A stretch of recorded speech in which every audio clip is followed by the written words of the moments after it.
নারীর স্তন দেখতে খুব ভালো লাগে, তাই তো? হ্যাঁ, আমিও দেখি, আমারও ভালো লাগে।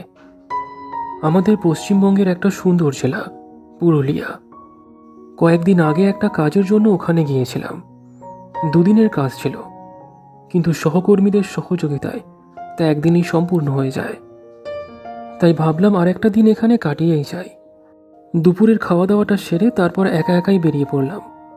চারিপাশে পাহাড় আর সুন্দর গ্রাম্য পরিবেশ। পাখিদের আওয়াজ ছাড়া এই নিরিবিলি পরিবেশে আর কোনো আওয়াজই নেই।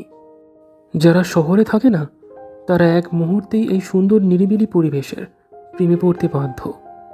তো কিছু দূর যাবার পর দেখলাম একটা গাছের গোড়ায় এক মা তার ছোট্ট সন্তানটিকে বুকের দুধ খাওয়াচ্ছে।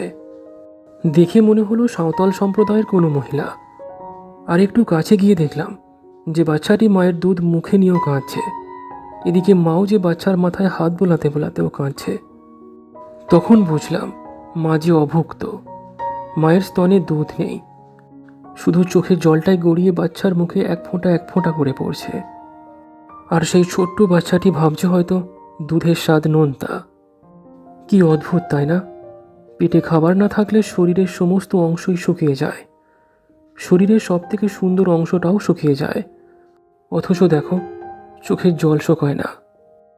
তাই তো আমি চাইবো আমাদের বাংলা পশ্চিমবঙ্গ এতটাই উন্নত হয়ে উঠুক, যাতে কোনো মা কখনো অভুক্ত হয়ে না থাকে।